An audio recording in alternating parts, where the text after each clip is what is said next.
నమస్తే మీ అందరికీ. ఈరోజు ఫిజికల్ సైన్స్ కెమిస్ట్రీకి సంబంధించినటువంటి కంటెంట్ పార్ట్ చూడబోతున్నాము. అందులో భాగంగా ఇక మిగిలి ఉన్నటువంటి అంశాల్లో ఇనార్గానిక్ కెమిస్ట్రీకి సంబంధించినటువంటి 6A గ్రూపు మూలకాలు లేదా చాల్కోజన్లు. ఈ 6A గ్రూపు మూలకాలలో ఉండబడినటువంటి భౌతిక ధర్మాలేంటి, రసాయనిక ధర్మాలేంటి, దానితో పాటు ఉండబడినటువంటి సల్ఫ్యూరిక్ ఆమ్లము మరియు హైపో, ఓజోన్, వాటికి సంబంధించినటువంటి తయారీలు, వాటికి సంబంధించినటువంటి ధర్మాలు, వీటిలో ప్రధానంగా ముఖ్యంగా ఆక్సైడ్ల గురించి ఎక్కువగా చర్చించవలసినటువంటి అవసరం ఉన్నది. దాంతోపాటుగా ఆక్సి ఆమ్లాలు కూడా చాలా ముఖ్యమైనటువంటివి. వీటిలో అస్స ఆమ్లాల గురించి, ఇక్ ఆమ్లాలు మొదలైనటువంటి వాటి గురించి కూడా మొత్తము కూడా ముఖ్యమైనటువంటి మీరు మొదటగా 6A గ్రూపు మూలకాలు అంటే ఏంటి, చాల్కోజన్లు అంటే ఏంటి అనేది ఒక్కసారి చూద్దాము. మీ అందరూ తెలుసు 6A గ్రూపు మూలకాలు అంటే ఈ గ్రూపు మూలకాల యొక్క వేలెన్సీ కరపరము లోపల, ఈ పరమాణువుల యొక్క చివరి కరపరము లోపల 6 ఎలక్ట్రాన్లు కనుక ఉన్నట్లయితే వాటిని 6A గ్రూప్ మూలకాలు అంటారు. వీటిలో oxygen, sulphur, selenium, tellurium, polonium అనే మొదలైనటువంటి మూలకాలను ఈ 6A గ్రూప్ మూలకాల్లో తీసుకోవటం జరిగింది. మీరు ఒక్కసారి అబ్జర్వ్ చేయండి. ఆవర్తన పట్టికలో oxygen O, sulphur S, selenium SE, tellurium TE, polonium PO అను సింబల్స్తోని, ఈ విధమైనటువంటి సింబల్స్తోని చూపించడం జరుగుతున్నది. వీటన్నిటిని కూడా 6A గ్రూప్లో ఎందుకు చేర్చారో మనం ఇప్పుడే చూసాము. వాటి వేలెన్సీ లోపల 6 ఎలక్ట్రాన్లు ఉండటం వల్ల వీటిని 6A గ్రూప్ లోపల చేర్చడం జరిగింది. అదేవిధంగా వీటిని చాల్కోజన్స్ అని కూడా అంటారు. చాల్కోస్ అంటే ఖనిజము, జన్స్ అంటే లభించుట, ఖనిజముల నుండి లభించేవి అని అర్థము. ఖనిజముల నుండి లభించే వాటిని చాల్కోజన్స్ అంటారు. గుర్తుపెట్టుకోండి, ఖనిజాల నుంచి లభించే వాటిని చాల్కోజన్స్ అంటారు. ఈ క్రింది వానిలో చాల్కోజను కానిది ఏది, లేదా ఈ క్రింది వానిలో చాల్కోజన్ అయినది ఏంటి అని ప్రశ్న అడగటానికి అవకాశం ఉంటుంది. Oxygen, sulphur, selenium, tellurium, polonium. మీ అందరూ తెలుసు ఇందులో మొదటి మూలకము భిన్న ప్రవృత్తిని చూపుతూ ఉంటుంది అన్నటువంటి విషయం. భిన్న ప్రవృత్తి అంటే ఆక్సిజన్ ఈ గ్రూపులో మిగిలినటువంటి మూలకాలతో భిన్నమైనటువంటి ప్రవృత్తిని, భిన్నమైనటువంటి ధర్మాలను కలిగి ఉన్నటువంటి సమ్మేళనాలను ఏర్పరుస్తూ ఉంటుంది. దానినే భిన్న ప్రవృత్తి అంటారు. అదేవిధంగా మీ అందరికీ ఇనార్గానిక్లో మనం చదువుకుంటూ వస్తున్నాము. ప్రతి గ్రూపులో చివరి భాగం లోపల రేడియో ధార్మికత లక్షణాలను కలిగి ఉన్నటువంటి లోహాలను చేర్చటం లేదా పేర్చటం అనేది జరిగినది. కాబట్టి ఈ గ్రూప్లో చివరి మూలకం ఏంటంటే oxygen, sulphur, selenium, tellurium, polonium. Polonium అనేది రేడియో ధార్మికత లక్షణాన్ని కలిగి ఉంటున్నది అన్నటువంటి విషయాన్ని మీరు గమనించాలి. అదేవిధంగా ఈ చాల్కోజన్లలో రేడియో ధార్మికత లక్షణాలను కలిగి ఉన్నటువంటి లోహం పేరు ఏంటి అంటే పొలోనియం. పోలాండ్, మేడం క్యూరీ యొక్క దేశం పేరు మీదుగా పొలోనియం అనే పేరును ఇవ్వటం, గౌరవ సూచకంగా ఇవ్వటం జరిగింది. తర్వాత పొలోనియం అనేది రేడియో ధార్మికత మూలకము. మేడం క్యూరీ అనే శాస్త్రవేత్త పిచ్ బ్లెండ్ U3O8 దీని నుంచి వేరు చేయటం జరిగినది. చూడండి, పొలోనియం అనే లోహాన్ని ఏ ఖనిజము నుండి వేరు చేసినారు? పిచ్ బ్లెండ్ నుండి వేరు చేసినారు. ఎవరు వేరు చేసినారు? Madam Curie. తన యొక్క జీవిత కాలము ఈ మేడం క్యూరీ, మీ అందరికీ తెలుసు, క్యూరీ కుటుంబం లోపల సుమారుగా 5గురికి నోబెల్ బహుమతి రావటం జరిగిందండి. అందువలనే వీళ్ళ కుటుంబాన్ని నోబెల్ కుటుంబము అని కూడా పిలుస్తూ ఉంటుంటారు. అంత మేధావి వర్గం ఉన్నది. రాయల్ సొసైటీలో మెంబర్షిప్ తీసుకున్నటువంటి వాళ్ళ యొక్క సంఖ్య కూడా వీళ్ళ కుటుంబం లోపల చాలా ఎక్కువే. కాబట్టి ఆమె పేరు మీదుగా, ఆమె యొక్క దేశం పేరు మీదుగా పొలోనియం అనే మూలకానికి నామకరణం చేయటం జరిగింది. కాబట్టి గుర్తుంచుకోండి, పిచ్ బ్లెండ్ U3O8 యురేనియం యొక్క ఖనిజం నుంచి ఈ పొలోనియంను వేరుపరచడం జరిగినది. తర్వాత మీరు ఒక్కసారి స్క్రీన్ పైన అబ్జర్వ్ చేయండి.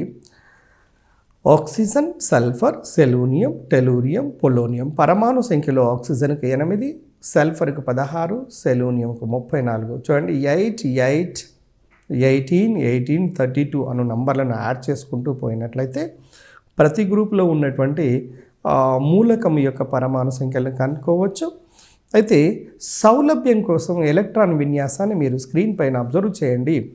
ఆక్సిజన్ కనుక తీసుకుంటే హీలియం, జడ వాయువులను ఆధారంగా చేసుకొని వాటిని బ్రాకెట్లో ఉంచాం. చూడండి helium, neon, organ, krypton, xenon, అలా వాటిని ఉంచి వాటి సహాయంతో 2s2 2p4, నెక్స్ట్ నియాన్ నుంచి 3s2 3p4, 4s2 4p4, 5s2 5p4, 6s2 6p4.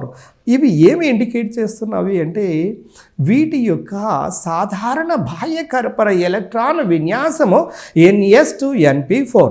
అంటే వీటి ఔటర్ మోస్ట్ ఆర్బిట్లో వేలెన్సీ స్థాయి లోపల 6 ఎలక్ట్రాన్లను కలిగి ఉంటున్నట్టుగా మనకు తెలియచేస్తున్నవి.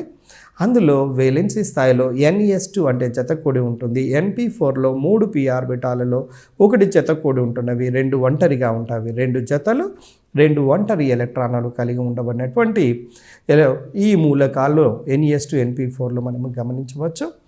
అందువల్లనే వీటిని 6th A గ్రూప్ మూలకాల కిందకి మనం తీసుకోవటం జరిగింది. డియర్ ఫ్రెండ్స్, ఒక్కసారి గమనించండి. ఇంకొక ముఖ్యమైనటువంటి అంశం ఏంటంటే 6th A గ్రూప్ మూలకాల్లో ఆక్సిజన్ వాయువు మాత్రమే వాయువు కాగా మిగిలినవన్నీ కూడా ఘన పదార్థాలు. చూడండి ఆక్సిజన్, తర్వాత సల్ఫర్, సెలూనియం, టెలూరియం, పొలోనియం. ఇది ఒక్కటి మాత్రమే, ఆక్సిజన్ ఒక్కటి మాత్రమే వాయు స్థితిలో ఉంటుంది. మిగిలినవన్నీ కూడా ఘనస్థితి లోపల ఉంటున్నవి. అంటే ఇక్కడ ఒక భిన్నమైనటువంటి ప్రవృత్తిని చూపుతున్నటువంటి విషయాన్ని మీరు గమనించవచ్చు.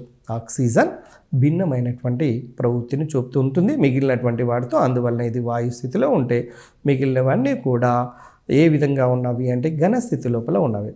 అదేవిధంగా మీరు ఆక్సిజన్ చూడండి O2 రూపంలో ఉంటే sulphur Se8, Se8, Te8, polonium ఏక పరమాణుకతను కలిగి ఉంటుంది. మీ అందరికీ తెలుసు ఫ్రెండ్స్, పరమాణుకత అంటే అణువులో ఉండే పరమాణువుల సంఖ్యను పరమాణుకత అంటారు. ఆక్సిజన్ O2 దాని పరమాణుకత 2, ఓజోన్ O3 దాని పరమాణుకత 3, Se8 అంటే సల్ఫర్ అనే అణువు లోపల దాని పరమాణుకత 8. అంటే number of atoms present in a molecule is called as atomicity లేదా పరమాణుకత అంటాము.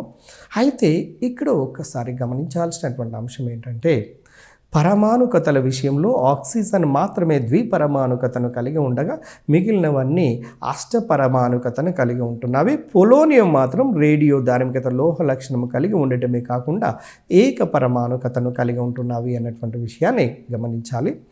తర్వాత పరమాణు వ్యాసార్థములు మీ అందరికీ తెలుసు, చదివి ఉన్నాము.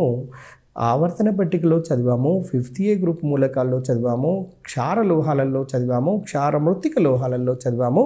ప్రతి గ్రూప్లో పై నుండి క్రిందికి పోతున్న కొలది పరమాణు సంఖ్యలు పెరుగుతున్నప్పుడు పరమాణు సైజులు కూడా పెరుగుతూ ఉంటాయి అన్నటువంటి విషయం. అదేవిధంగా ఈ చాల్కోజన్ల లోపల కూడా ఆక్సిజన్ నుండి టెలూరియం వరకు పోయినట్లయితే పరమాణు సైజులలో క్రమంగా పెరుగుతూ ఉన్నటువంటి విషయం మీకు తెలుసు. ఎందుకు పెరుగుతున్నాయంటే కొత్తగా చేరే ఎలక్ట్రాన్ కొత్త ఆర్బిట్ లోపలికి, కొత్త కక్ష లోపలికి చేరటం వల్ల వీటి యొక్క పరమాణు సైజులు అనేవి పెరుగుతున్నటువంటి విషయం మీరు గమనిస్తూనే ఉన్నారు. తర్వాత మీరు చాల్కోజన్ల యొక్క భౌతిక ధర్మాలను కనుక చూసినట్లయితే వీటి యొక్క ఆయనీకరణ శక్తి ఆక్సిజన్ నుండి పొలోనియం వరకు క్రమంగా తగ్గుతూ ఉంటుందండి.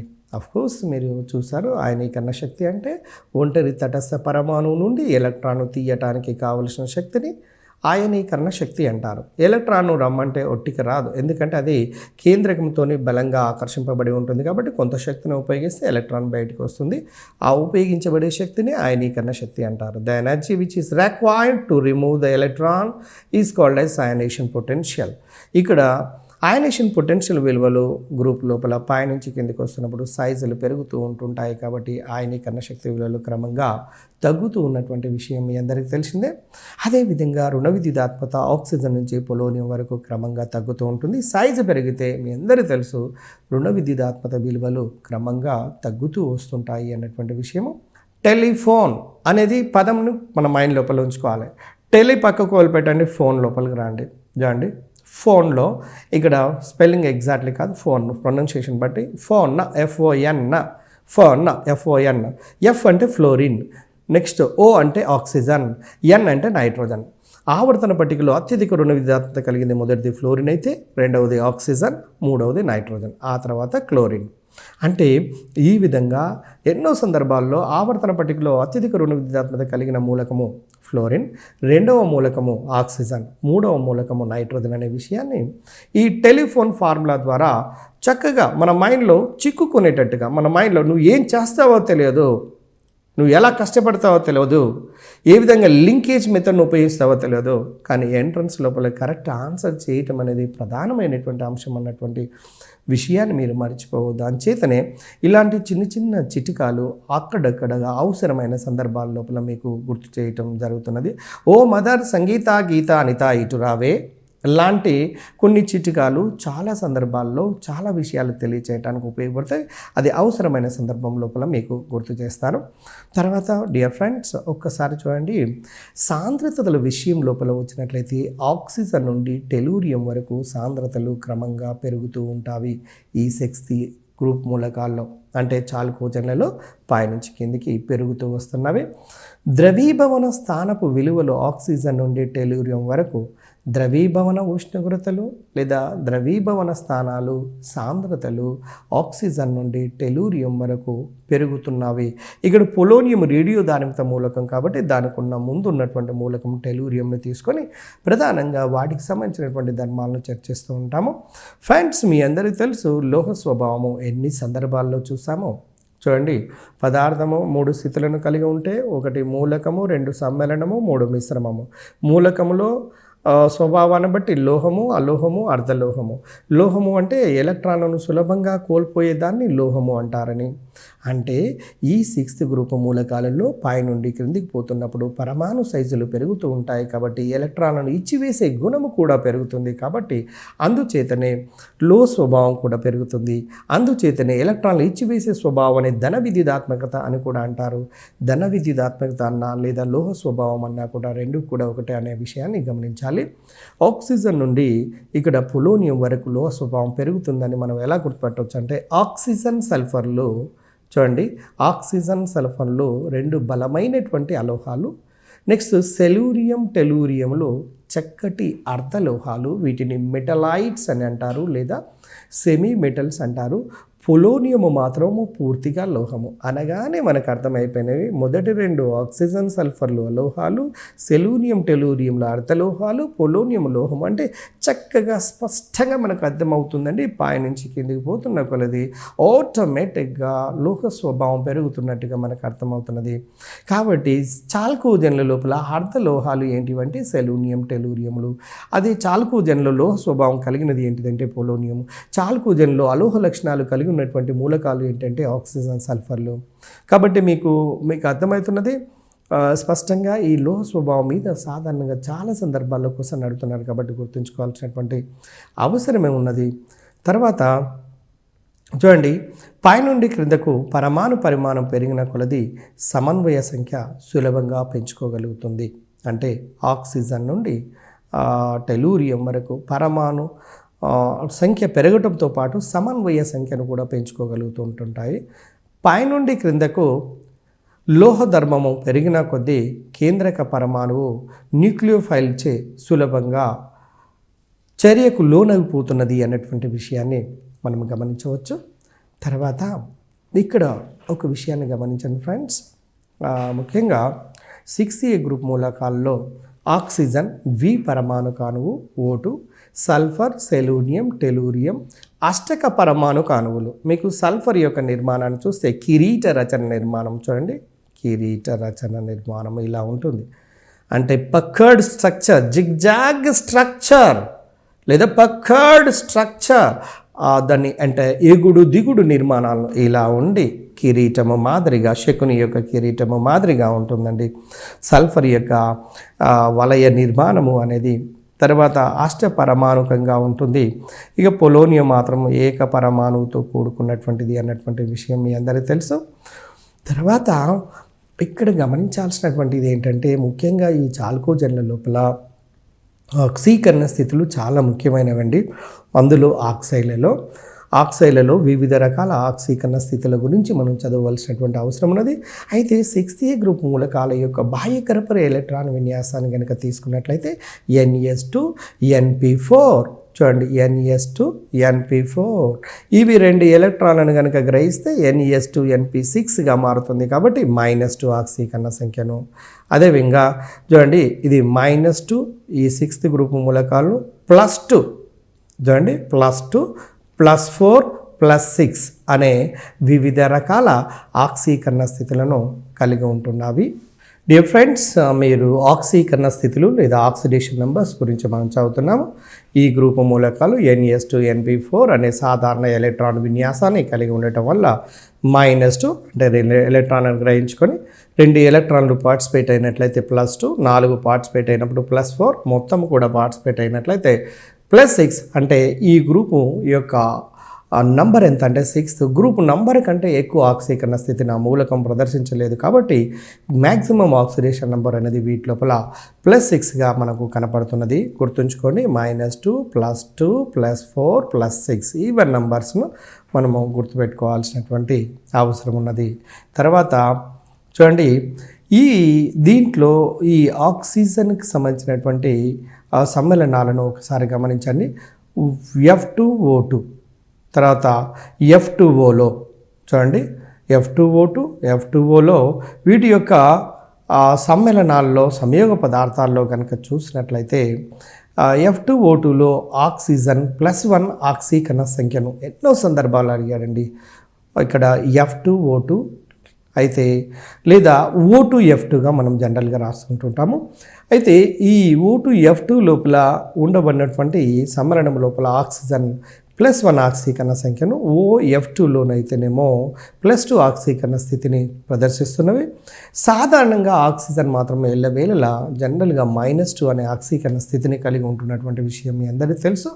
ఎందుకంటే ఆక్సిజన్ పరమాణు సంఖ్య 8 కాబట్టి 8 2 ఎలక్ట్రాన్లను కలిగి ఉన్నట్లయితే 2 ఎలక్ట్రాన్లు గ్రహించినట్లయితే O-2గా మారి జడవాయు ఎలక్ట్రాన్ విన్యాసంగా మారటానికి ఛాన్స్ ఉన్నది. కాబట్టి O-2గా మారి స్థిరత్వ ఎలక్ట్రాన్ విన్యాసాన్ని పొందుతూ ఉంటుంది.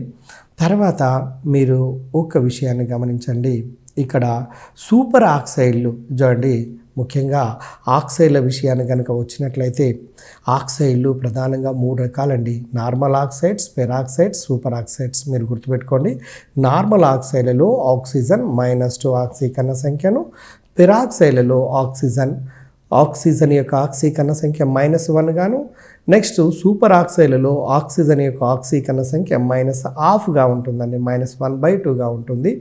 ఇటువంటివి 3 రకాల ప్రధానమైనటువంటి ఆక్సైడ్ల విషయంలో ఎన్నో సందర్భాల్లో ఎన్నో రకాలుగా ప్రశ్నలు అడగటం జరిగినది. ఎందుకంటే చక్కటి సబ్జెక్ట్ దీని లోపల ఇమిడి ఉంటుంది. కాబట్టి ఉదాహరణకు కాల్షియం ఆక్సైడ్ని తీసుకుంటే CaO అంటే Ca సెకండ్ గ్రూప్ కాబట్టి +2 అండ్ -2 ఇది సాధారణ ఆక్సైడ్గా మనం గుర్తుపడటానికి అవకాశం ఉంటుంది. హైడ్రోజన్ పెరాక్సైడ్ని తీసుకుంటే H2O2లో 2 హైడ్రోజన్లకు +2, రెండింటి కలిపి 2 ఆక్సిజన్లకు -2 అవుతుంది. ఒక్కదానికి -1 ఆక్సీకరణ సంఖ్యను కలిగి ఉంటుంది. కాబట్టి hydrogen peroxide, Na2O2 sodium peroxide, R2O2 alkyl peroxide. ఈ విధంగా పెరాక్సైడ్ల లోపల ఆక్సిజన్ యొక్క ఆక్సీకరణ సంఖ్య -1 ఉంటుందని ఇది గుర్తుపెట్టుకోవాల్సినటువంటి అవసరము.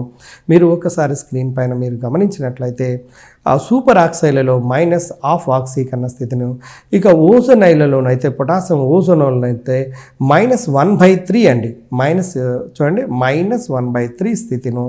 అదేవిధంగా మామూలు పెరాక్సైడ్లలోనైతే -1 ఆక్సీకరణ స్థితిను, సాధారణ ఆక్సైడ్లలోనైతేనేమో -2 ఆక్సీకరణ స్థితిని కలిగి ఉంటున్నట్టుగా మనకు అర్థమవుతుంది. ఫ్రెండ్స్, మీరు గమనిస్తూనే ఉన్నారు ఇప్పటి వరకు 5th A గ్రూప్ మూలకాలలో కూడా మనం రూపాంతరత గురించి మనం చర్చించడం జరిగింది. రూపాంతరత లేదా దీన్ని ఎలోట్రోపీ అంటాము. రూపాంతరత అంటే ఒక మూలకము వేరు భౌతిక నిర్మితులను కలిగి ఉండటాన్ని దాన్ని రూపాంతరత అంటారు.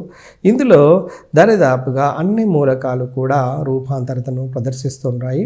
అందులో చూడండి, ఒకసారి ఒక మూలకము వేరు వేరు భౌతిక నిర్మితులను కలిగి ఉండటాన్ని రూపాంతరత అంటారు. ఆక్సిజన్ 2 రూపాలలో కలిగి ఉంటుంది. నెంబర్ 1 ఆక్సిజన్ O2 రూపంలో, నెంబర్ 2 ఓజోన్ రూపం లోపల ఉంటుంది.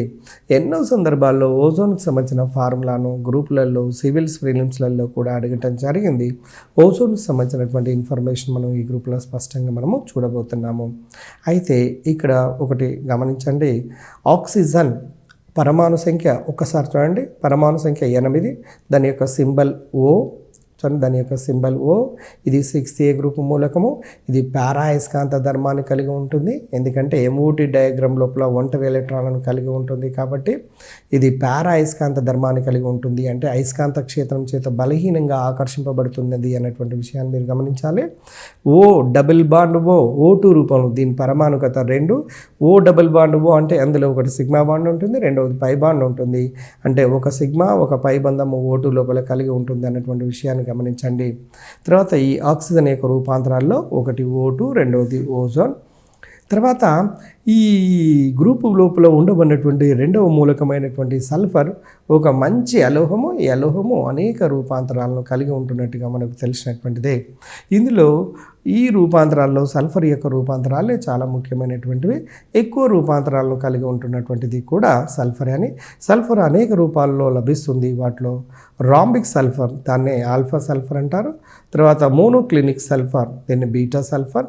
ఇవి స్ఫటిక రూపాంతరాలు. ఇక ప్లాస్టిక్ సల్ఫర్ను గామా సల్ఫర్ అంటారు. మరియు కొలాయిడల్ సల్ఫర్ మరియు మిల్క్ ఆఫ్ సల్ఫర్ అనేవి అస్ఫటిక రూపాంతరాలు. వీటిని గుర్తుపెట్టుకోవడానికి ప్రయత్నం చేయండి. ఇందులో సాధారణంగా ఎన్నో ఎంట్రన్స్లలో గతంలో డిఎస్సీలలో కూడా అడిగినటువంటిది ఏంటంటే పరివర్తన ఉష్ణోగ్రత లేదా ట్రాన్సిషన్ టెంపరేచర్ ఒక రూపాంతరత నుంచి ఇంకొక రూపాంతరకు మారటానికి కావలసిన ఉష్ణోగ్రతను పరివర్తన ఉష్ణోగ్రత అంటారు. దీన్ని ట్రాన్సిషన్ టెంపరేచర్ అంటారు. రాంబిక్ సల్ఫర్ మోనోక్లినిక్ సల్ఫర్ గాను మారటానికి 95.5 డిగ్రీల సెంటీగ్రేడ్ ఉష్ణోగ్రత అవసరము. దీన్ని గతం లోపల డిఎస్సీలలో అడగటం జరిగింది. కాబట్టి ఎలాంటి తరహా ప్రశ్నలు అడుగుతున్నారో దీన్ని బట్టి మీరు ఒకసారి అంచనా వేసుకోవచ్చు. అయితే ఇక్కడ గమనించాల్సింది ఏంటంటే 95.5 డిగ్రీ సెంటీగ్రేడ్ను గుర్తుంచుకోవాల్సినటువంటి అవసరం అన్నది. ఈ 6A గ్రూప్ మూలకాల్లో ఆక్సిజన్ ఏమో O2, O3 రూపంలో, సల్ఫర్ ఏమో alpha sulphur, beta sulphur, gamma sulphur, తర్వాత మిల్క్ ఆఫ్ సల్ఫర్, ఇలా కొలాయిడల్ సల్ఫర్గా అనేక రూపాంతరాలను కలిగి ఉన్నట్టుగా మనకు తెలియజేస్తున్నది.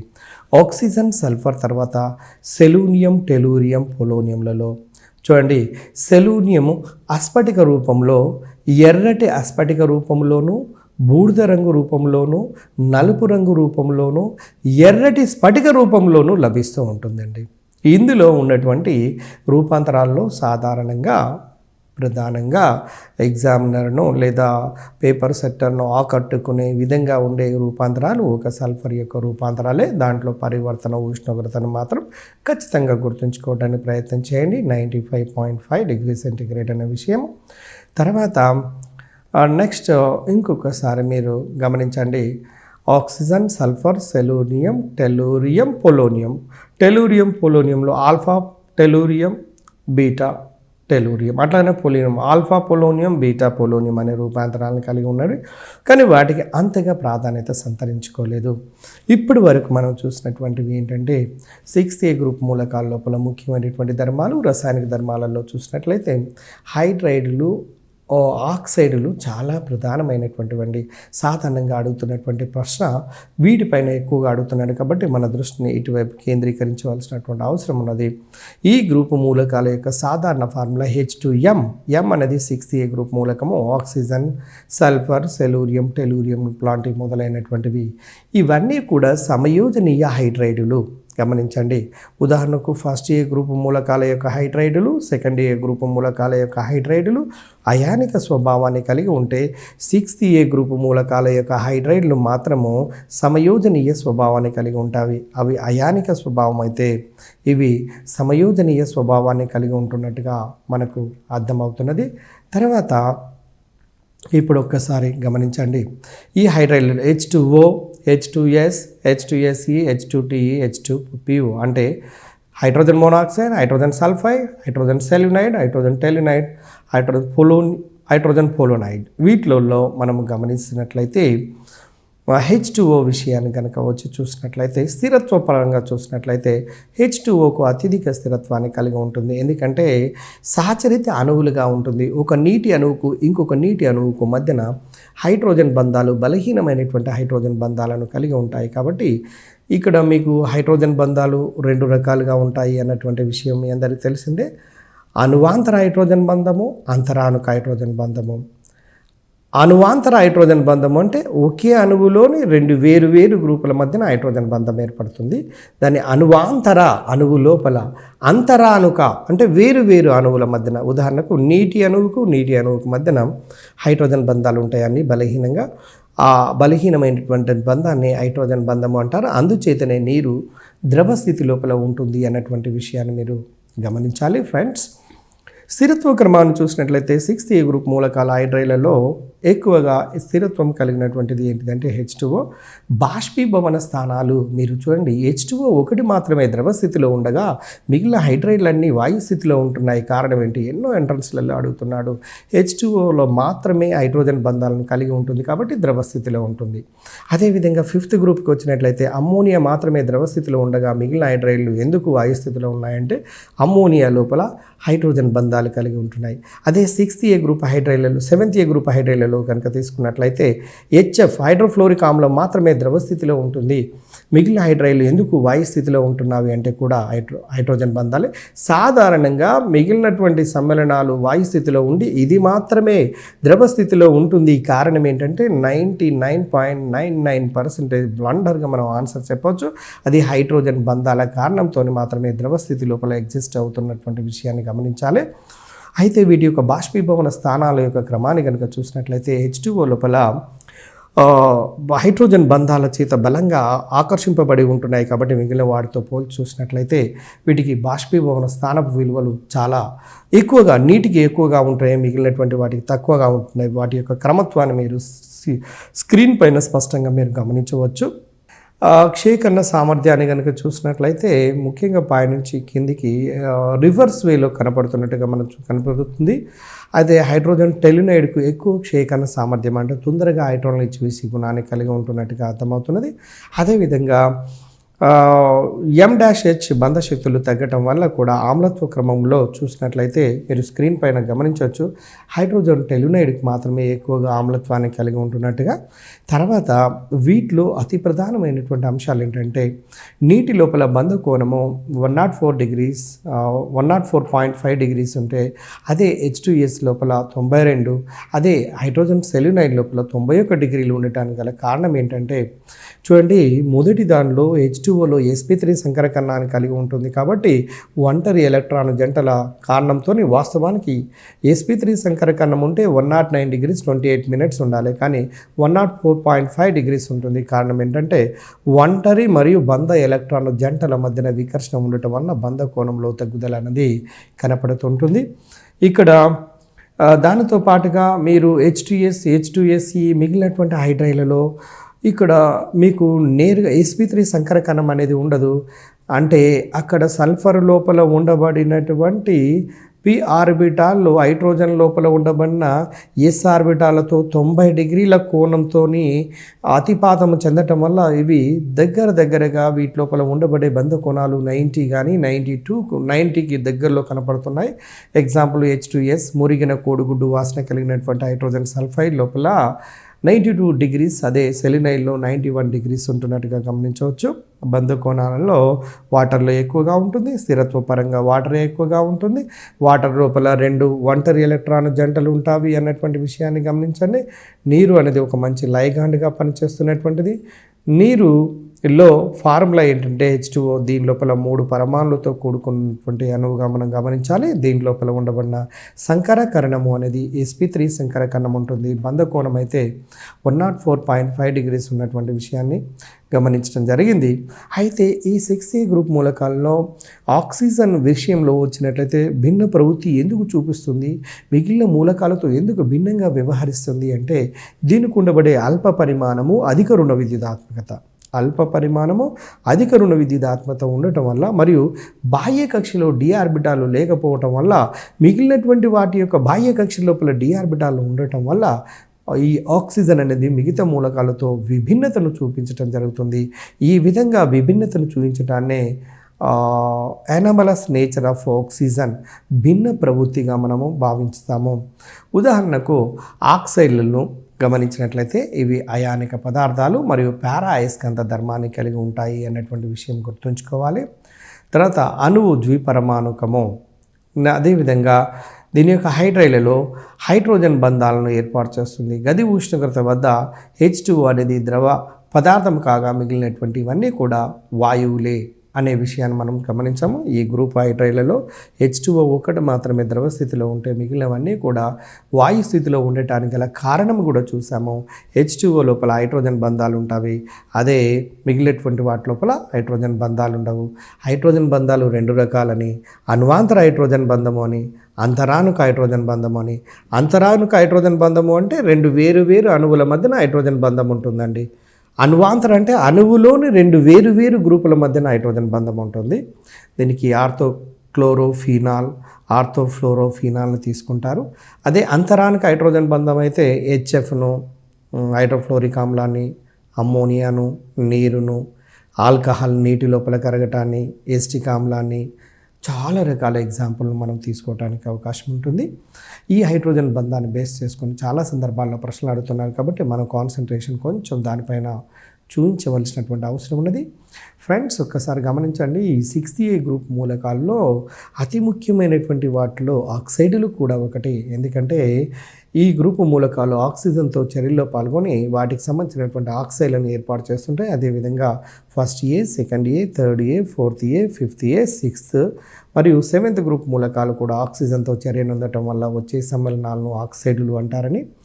తర్వాత ఈ 6A గ్రూప్ మూలకాల యొక్క ఆక్సైడ్లు ఏ విధంగా ఉంటున్నవి అనే దాని విషయాన్ని గమనించినట్లయితే ఆక్సిజన్ అనేది ఆక్సీకరణం చెందటం వల్ల వచ్చే ఆక్సైడ్ పేరు ఏం పేరంటే ఓజోన్.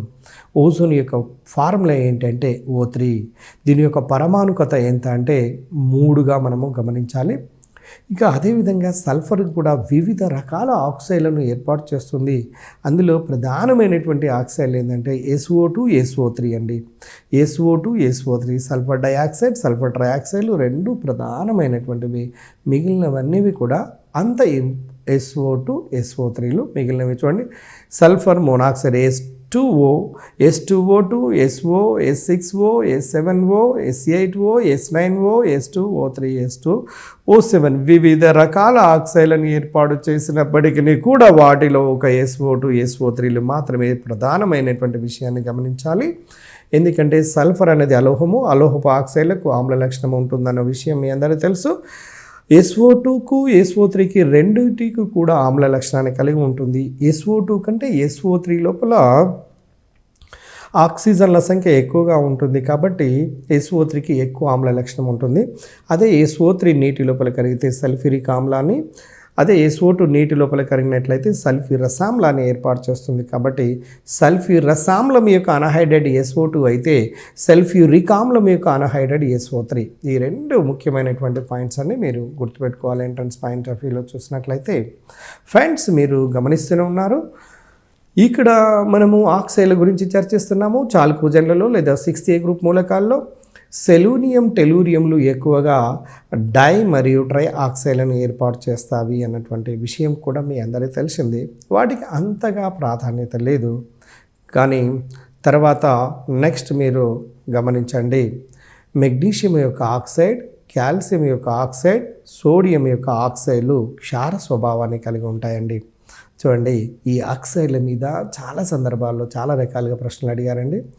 అంటే ఆక్సైడ్లు చూడండి, ఆమ్ల ఆక్సైడ్లు, ద్విస్వభావ ఆక్సైడ్లు, తర్వాత క్షార ఆక్సైడ్లు, తటస్థ ఆక్సైడ్లు, మొత్తం 4 రకాల ఆక్సైడ్లుగా ఆమ్ల, క్షార, ద్విస్వభావ, తటస్థ ఆక్సైడ్లు.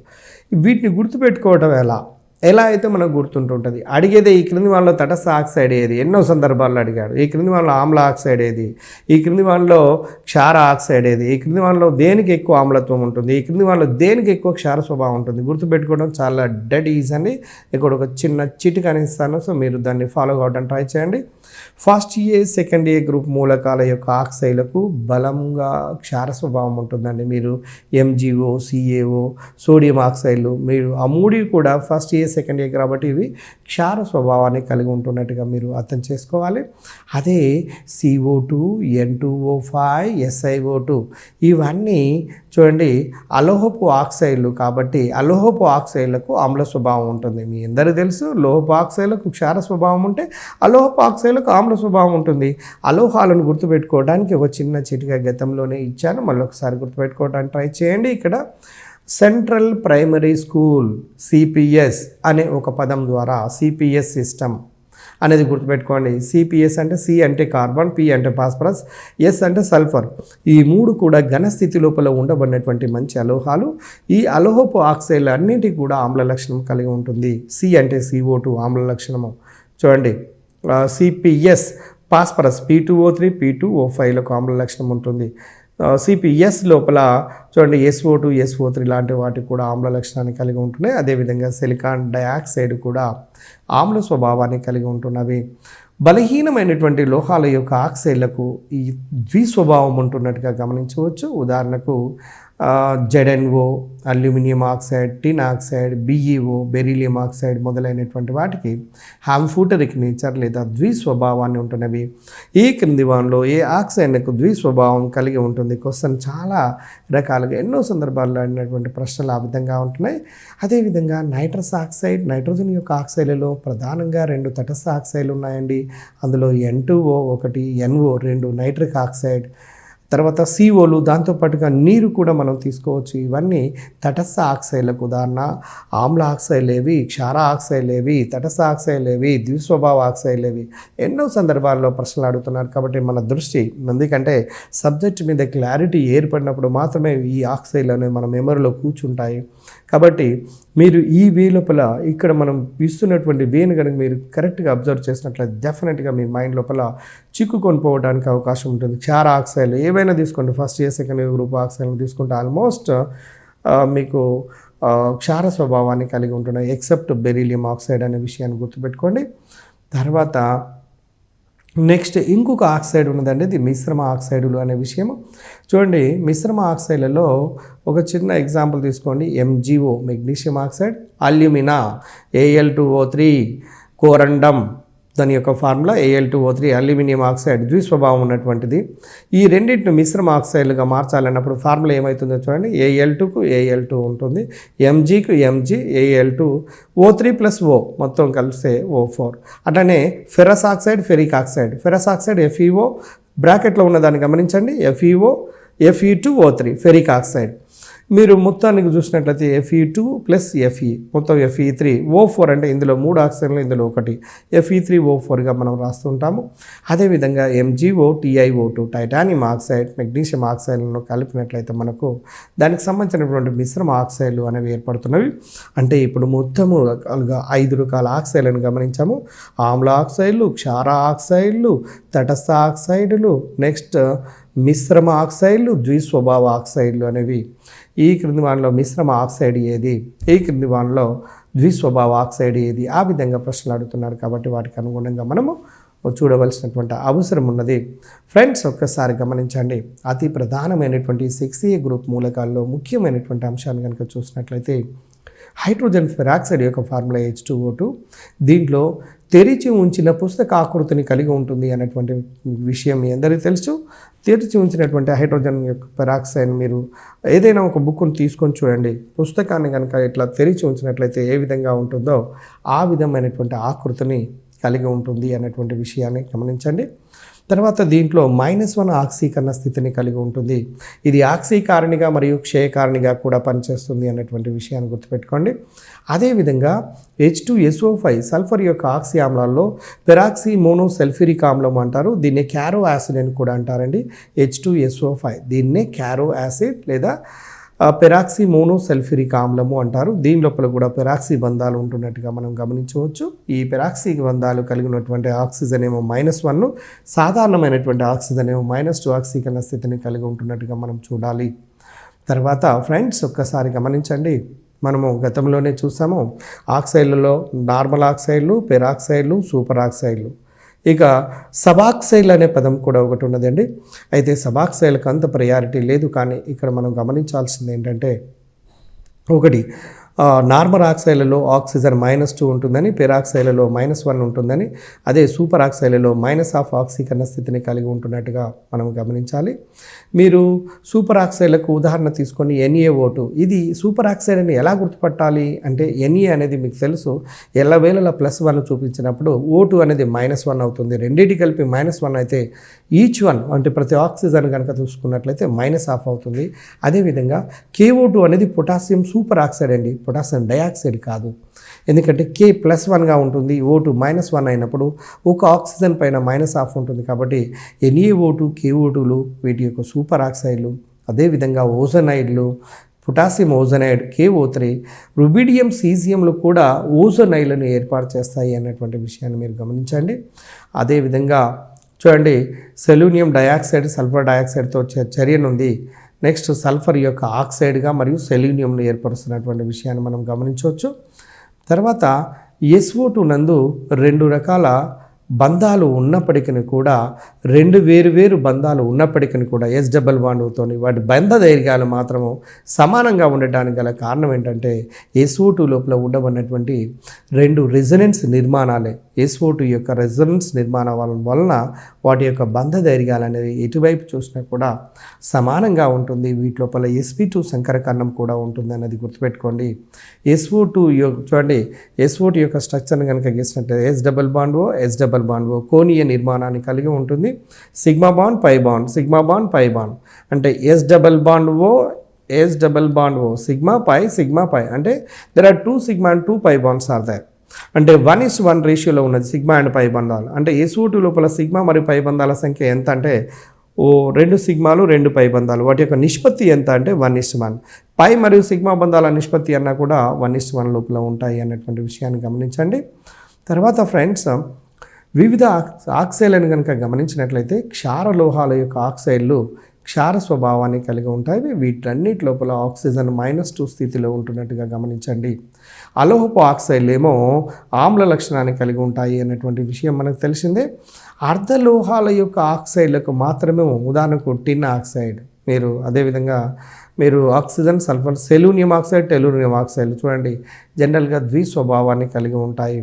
అదేవిధంగా 2 లేదా 3 ఆక్సైడులు కలిసి ఉన్నటువంటి ఆక్సైడ్లను మిశ్రమ ఆక్సైడులు అంటారు. 2 లేదా 3 ఆక్సైడ్లు కలిసి ఉన్నట్లయితే మిశ్రమ ఆక్సైడ్లు FeO + Fe2O3 ఆ రెండింటిని కలిపినట్లయితే నీకు మిశ్రమ ఆక్సైడ్ Fe3O4 అనేది మనకు ఏర్పడుతున్నట్టుగా గమనించుతాము. తర్వాత చూడండి ఫ్రెండ్స్, O2 - 2 ఆయాన్లు కల ఆక్సైడ్లను పెరాక్సైడ్లు అంటారు. ఒక్కసారి మీరు స్క్రీన్ పైన అబ్జర్వ్ చేయండి. O2 - 2 2 ఆక్సిజన్లకు కలిపి -2 ఆక్సిడేషన్ నెంబర్ ఉంటే ఒక ఆక్సిజన్కు -1 అవుతుంది. మీకు తెలుసు -1 కనుక ఆక్సిడేషన్ నెంబర్ ఉన్నట్లయితే అది పెరాక్సైడ్ అవుతుంది. ఒకవేళ ఆక్సిజన్ మీద కనుక -1/2 ఉన్నట్లయితే అది సూపర్ ఆక్సైడ్ అవుతుంది. ఒకవేళ ఆక్సిజన్ యొక్క ఆక్సీకరణ స్థితి -2గా ఉంటే అది నార్మల్ ఆక్సైడ్ అవుతుంది. కాబట్టి చూడండి, నెక్స్ట్ పాయింట్ O2 - 1 2 ఆక్సిజన్లకు -1 అయినప్పుడు ఒక ఆక్సిజన్కు -1/2 అవుతుంది. కాబట్టి వీటిని సూపర్ ఆక్సైడ్లు అంటారు. ఇలాంటి ఆయాన్లు ఉన్నట్లయితే రేపు అడగొచ్చు క్వశ్చన్, O2 - 1 ఆయాన్లు కలిగి ఉన్నటువంటి oxide super oxide, peroxide, normal oxide, తటస్థ ఆక్సైడ్, ఇలా ఎన్నెన్నో పదములను కలిపి జొప్పించి ఇస్తూ ఉంటుంటాడు. కాబట్టి మనకు సబ్జెక్ట్ అర్థమైనటువంటి వాళ్ళు కళ్ళు మూసుకొని మనము దాన్ని బేస్ చేసుకొని గుర్తుపెట్టుకోవాలి. చూడండి, నార్మల్ ఆక్సైడ్లలో ఎందుకు పదే చెప్తున్నానంటే గతం లోపల అడిగినటువంటి ప్రశ్నలు వీటి మీదనే ఎక్కువగా ఉన్నాయి. కాబట్టి సాధారణ ఆక్సైడ్లలో ఆక్సిజన్ -2 గాను, పెరాక్సైడ్లలో ఆక్సిజన్ -1 గాను, సూపర్ ఆక్సైడ్లలో -1/2గా ఉంటుంది. అదేవిధంగా ఓజోనైడ్లలో -1/3గా ఉంటుంది. ఇది గుర్తుంచుకోండి. సో ఫ్రెండ్స్, తర్వాత ఓజోనైడ్ విషయానికి వచ్చినట్లయితే O3 - 1 గల ఆక్సైడ్లను ఓజోనైడ్లు అంటారు అన్నటువంటి విషయాన్ని గుర్తుపెట్టుకోండి. ముఖ్యంగా చాల్కోజన్ల లోపల ఆక్సైడ్లకు సంబంధించినటువంటి పార్ట్ చాలా ముఖ్యమైనదండి. తర్వాత ఓజోన్కి వచ్చినట్లయితే ఓజోన్కి సంబంధించినటువంటి ఒక 4 లేక 5 ముఖ్యమైనటువంటి పాయింట్లు. అదేవిధంగా సోడియం థయోసల్ఫేట్ Na2S2O3 హైపో గురించి కొన్ని ముఖ్యమైనటువంటి పాయింట్లు, SO2కు SO3కి మధ్యన సంబంధాలకు సంబంధించినటువంటి కొన్ని ముఖ్యమైనటువంటి పాయింట్స్ మనం గుర్తుపెట్టుకోవాలి. తర్వాత చూడండి, పెరాక్సైడ్ మరియు సూపర్ ఆక్సైడ్ల కలయిక వలన ఏర్పడిన మిశ్రమ ఆక్సైడ్లలో O3- అయాను అనేది ఉంటుంది అన్నటువంటి విషయాన్ని ఒకటి గమనించండి. తర్వాత డయాక్సైడ్లు, ట్రయాక్సైడ్లు మన మెదడుకు మీకు ఆల్రెడీ చాలా సందర్భాల్లో చూసామండి. డయాక్సైడ్లు, ట్రయాక్సైడ్లు. డయాక్సైడ్లలో 2 ఆక్సిజన్లు ఉంటాయి, ట్రయాక్సైడ్లలో 3 ఆక్సిజన్లు ఉంటాయి. ఆక్సిజన్ల సంఖ్య దేంట్లోనైతే సాధారణంగా ఎక్కువగా ఉంటుందో దానికి ఆమ్లత్వం ఎక్కువగా ఉంటుంది. కాబట్టి డయాక్సైడ్ల కంటే ట్రయాక్సైడ్లకు ఆమ్ల లక్షణం ఎక్కువగా ఉంటుంది. ఇప్పుడు డయాక్సైడ్ల ఒక విషయానికి వచ్చేద్దాం. SO2, SeO2, TeO2, PO2 పైనుంచి కిందికి పోతున్నప్పుడు లోహ స్వభావం పెరుగుతుంది. లోహ స్వభావం పెరిగినప్పుడు లోహపు ఆక్సైడ్లకు క్షార గుణము పెరుగుతుంది. అంటే క్షార గుణము పెరుగుతుంది అంటే పైనుంచి కిందికి ఆమ్ల లక్షణం తగ్గుకుంటూ క్షార లక్షణం పెరుగుతుంది. కాబట్టి ఆక్సైడ్ యొక్క నేచర్ ఎలా ఉంటుందంటే SO2 > SeO2 > TeO2 > PO2 అనేది. అంటే ఈ క్రింది వాటిలో ఏ ఆక్సైడ్కి ఎక్కువ ఆమ్లత్వం ఉంటుందంటే SO2, ఈ క్రింది వాటిలో ఏ ఆక్సైడ్కి తక్కువ ఆమ్లత్వం ఉంటుందంటే PO2.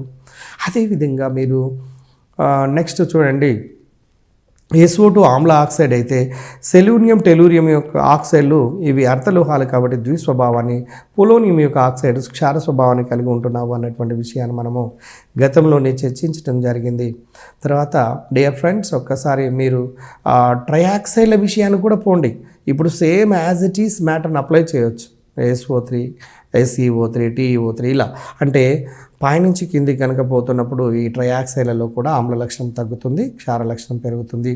కాబట్టి వీటన్నిటిలో ఎక్కువ ఆమ్లత్వం ఉన్నది ఏది అంటే SO3, తక్కువ ఆమ్లత్వం ఉన్నది ఏది అంటే చివరి దాని యొక్క ఆక్సైడ్ అవుతుంది.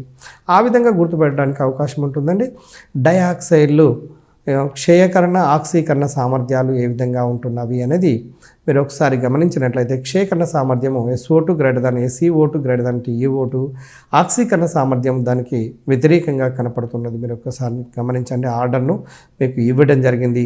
అదేవిధంగా ట్రయాక్సైడ్ యొక్క ఆమ్ల స్వభావం కనుక చూసినట్లయితే SO3, SeO3, TeO3 అంటే SO3కి ఎక్కువ ఆమ్ల లక్షణం ఉంటున్నట్టుగా మనకు అర్థమవుతుంది.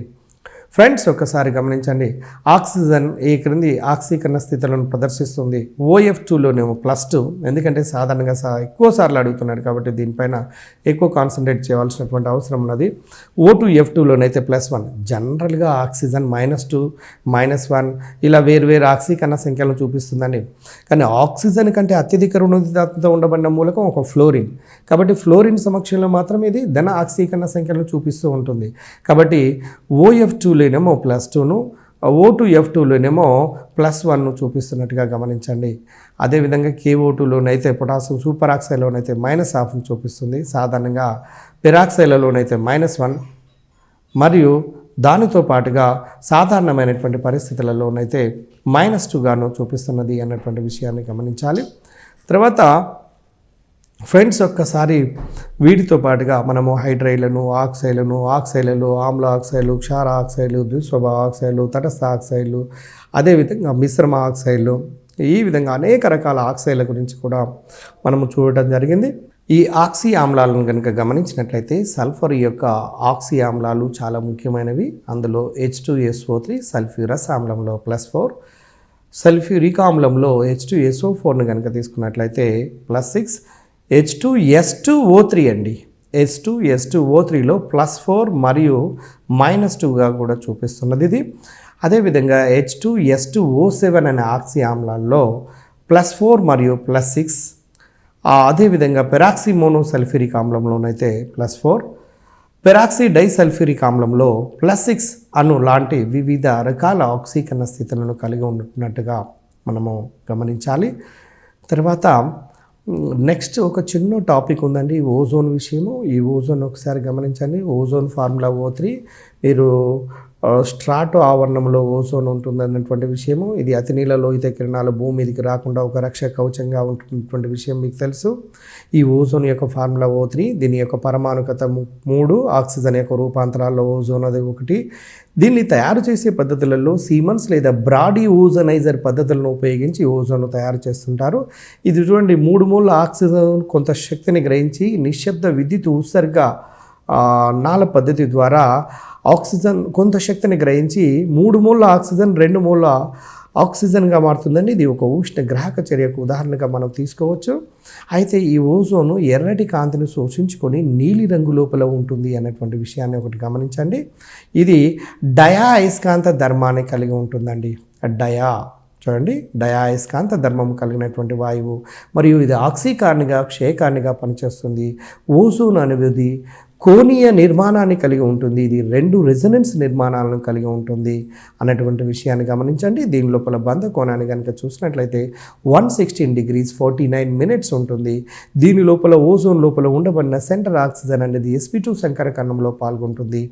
అదేవిధంగా ఓజోన్ అనేది స్టార్చ్ అయోడైడ్ పేపర్ కాగితాన్ని నీలి రంగు లోపలికి మారుస్తుంది. స్టార్చ్ అయోడైడ్ సంబంధించినటువంటి ఒక కాగితాన్ని నీలి రంగు లోపలికి మారుస్తుంది.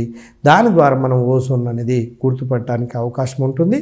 అయితే మనకు ఇప్పుడు ఓజోన్ విషయాన్ని కనుక వస్తే ఒకసారి చూడండి, ఫార్ములా O3.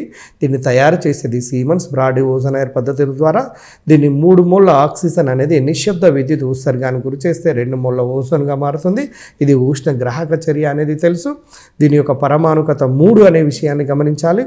తర్వాత ఓజోన్కు డయాయస్కాంత ధర్మం ఉంటుంది. ఓజోన్ లోపల sp2 సంకర కణం ఉంటుంది. ఓజోన్కు 2 రెజొనెన్స్ రూపాలు ఉంటాయి. ఓజోన్ లోపల బంధ కోణము అనేది 116 degrees 49 minutes ఉంటుంది. ఓజోన్ స్టార్చ్ అయోడైడ్ పేపర్ కాగితాన్ని అనేది నీలి రంగు లోపలికి మారుస్తుంది. కాబట్టి దాన్ని ఆధారంగా చేసుకొని ఓజోన్ గుర్తుపట్టడానికి అవకాశం ఉంటున్నట్టుగా మనము గమనించండి. ఇది ఓజోన్ సంబంధించినటువంటి కొన్ని ముఖ్యమైనటువంటి అంశాలు. అది ఆక్సీకార్నిగా మరియు క్షయకార్నిగా కూడా పనిచేస్తుంది. మీ అందరూ తెలుసు, ఆక్సీకారిణి అనేదేమో క్షయకణం చెందుతుంది, క్షయకారిణి అనేదేమో ఆక్సీకరణం చెందుతుంది. అదేవిధంగా నెక్స్ట్ ఇంకొక చిన్న అంశం ఏంటంటే సోడియం థయోసల్ఫేట్ Na2S2O3 5H2O. దీని యొక్క రసాయనిక ఫార్ములా. అదేవిధంగా దీన్ని సాధారణంగా హైపో అనే పదంతో పిలుస్తుంటారు. దీంట్లో చూడండి, దీని యొక్క ఫార్ములా, దీని సాధారణమైన పేరు, తర్వాత దీని లోపల ఉండబడే నీటి అణువుల సంఖ్య కూడా చాలా ముఖ్యమైనదండి. 5H2O. దీన్ని హైపోగా పిలుస్తారు. యాంటీ క్లోరోగా పనిచేస్తుంది. అంటే క్లోరిన్ను వెళ్ళగొట్టడానికి, క్లోరిన్ను తొలగించటం లోపల ఉపయోగపడుతుంది అనేటువంటి విషయాన్ని గమనించండి. ఫోటోగ్రఫీలో ఫిక్సింగ్ కారకంగా లేదా డెవలపర్గా దీన్ని ఉపయోగిస్తుంటారు. ఘనపరిమాణాత్మక కారకంగా కూడా దీన్ని సోడియం థయోసల్ఫేట్ను లేదా హైపోను ఉపయోగిస్తుంటుంటారు. కాబట్టి ఇది ముఖ్యమైనటువంటి వాటిలో ఇది ఒక పదంగా మీరు గుర్తుపెట్టుకోండి. నెక్స్ట్ స్ప్రింగ్స్ రియాక్షన్ కనుక చూసినట్లయితే సోడియం థయోసల్ఫేట్కు అయోడిన్తో చర్య నొంది సోడియం టెట్రాథయోనేట్ను ఏర్పాటు చేస్తుంది అనేటువంటి విషయాన్ని మీరు గమనించవలసినటువంటి అవసరం ఉన్నది.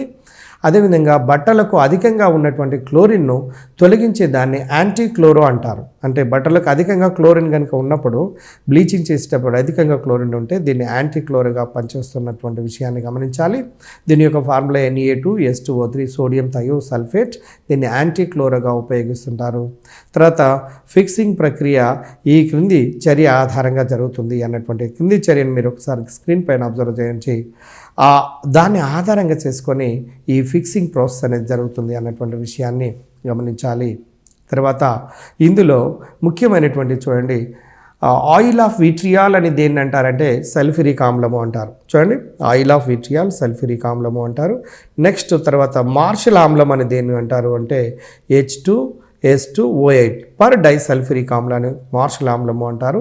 అదేవిధంగా ఓలియం అని దేన్ని అంటారంటే సల్ఫ్యూరిక్ ఆమ్లము ప్లస్ SO3 యొక్క మిశ్రమాన్ని ఓలియం అంటారు. H2S2O7 చాలా ముఖ్యమైనటువంటి పాయింట్స్ అండి. ఇవి ఎక్కువగా అడుగుతున్నాడు కాబట్టి దీన్ని దృష్టిలో పెట్టుకోవాలి. మార్షల్ ఆమ్లం ఒకటి, ఓలియం ఒకటి, క్యారో ఆమ్లం ఒకటి.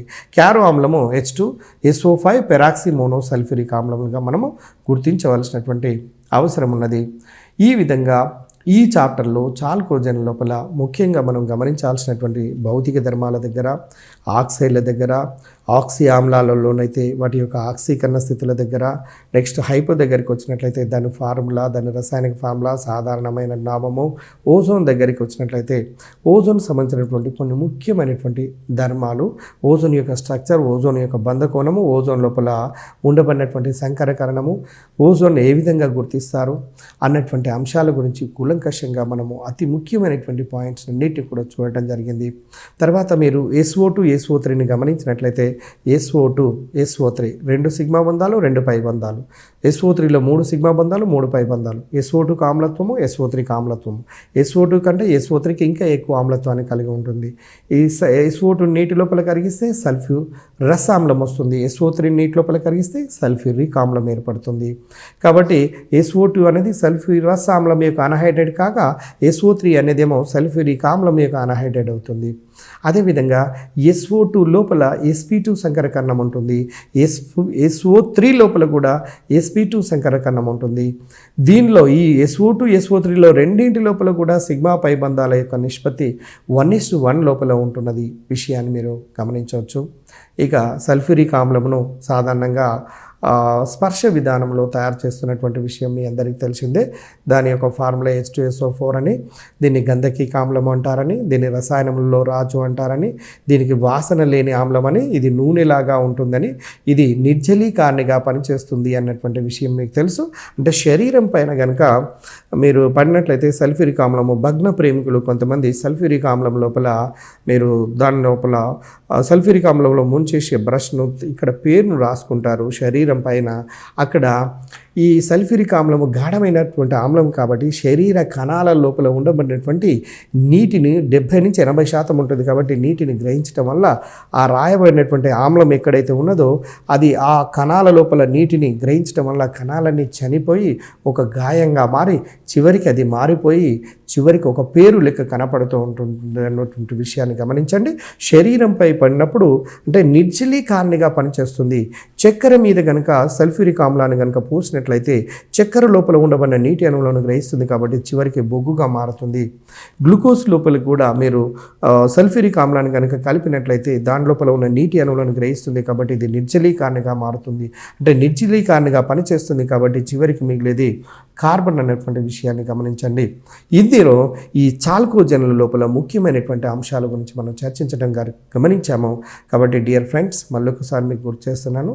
6th A గ్రూప్ మూలకాల్లో భౌతిక ధర్మాలు, తర్వాత 6th A గ్రూప్ మూలకాల యొక్క ఆక్సైడ్లు, 6th A గ్రూప్ మూలకాల యొక్క హైడ్రైడ్లు, 6th A గ్రూప్ మూలకాల్లో కొన్ని ముఖ్యమైనటువంటి ఆక్సీ ఆమ్లాలు, అదేవిధంగా ఓజోన్ గురించి, హైపో గురించి, సల్ఫ్యూరిక్ ఆమ్లం గురించి, కొన్ని ముఖ్యమైనటువంటి పాయింట్స్ గురించి, SO2 గురించి, SO3 గురించి, వీటి డిఫరెన్సెస్ గురించి, వాటి స్ట్రక్చర్ల గురించి మనము చర్చించుకున్నాము. ఈ భావనతో కనుక నువ్వు ఉన్నట్లయితే నీకు పర్ఫెక్షన్ డెఫినెట్గా ఏర్పడుతుంది. Thank you very much.